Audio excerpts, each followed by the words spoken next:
ఏ దుబ్బాక ఉప ఎన్నికల ద్వారా బీఆర్ఎస్ పైన వ్యతిరేకత ప్రజల్లో ఉందని స్పష్టంగా బయటపడిందో, ఎందుకంటే తెలంగాణ ప్రజల్లో కేసీఆర్ పట్ల వాళ్ళ కుటుంబం పట్ల బీఆర్ఎస్ పరిపాలన పట్ల వ్యతిరేకత ఉందని మొట్టమొదటిసారిగా రుజువైంది 2020లోనే, ఇప్పుడు కాదు, 2020లోనే అక్కడ దుబ్బాక ఉప ఎన్నిక ద్వారా వచ్చినటువంటి ఫలితాల ద్వారానే వచ్చింది.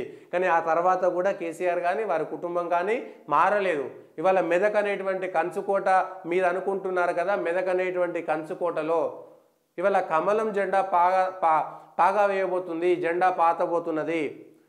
ఇవాళ వెంకటరామరెడ్డికి ఎందుకు ఇచ్చారు, గాలి అనిల్కి ఎందుకు ఇవ్వలేనటువంటి అంశం పైన అదే గాలి అనిల్ తెలంగాణ ఉద్యమం జరిగినప్పుడు వంట వార్పుకు కట్టెలు కొనిచ్చింది, పాపం ఆ గిన్నెలు కొనిచ్చింది కూడా గాలి అనిల్ కుమారే. మరి జహీరాబాద్ ఎందుకు పంపించారు? దీని వెనుక ఉన్నటువంటి కుట్ర ఏమిటి? జహీరాబాద్లో ఎవరు అభ్యర్థులు లేరా? అక్కడ ఉన్నటువంటి వాళ్ళు చేయొచ్చు కదా.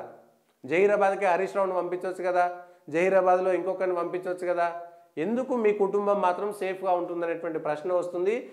ఇవాళ పద్మారావు గౌడ్కో, క్యామ మల్లేష్కో, ఇంకొకరికో ఇస్తే ఇవాళ బీసీలకు ప్రేమ ఉన్నట్టు కాదు.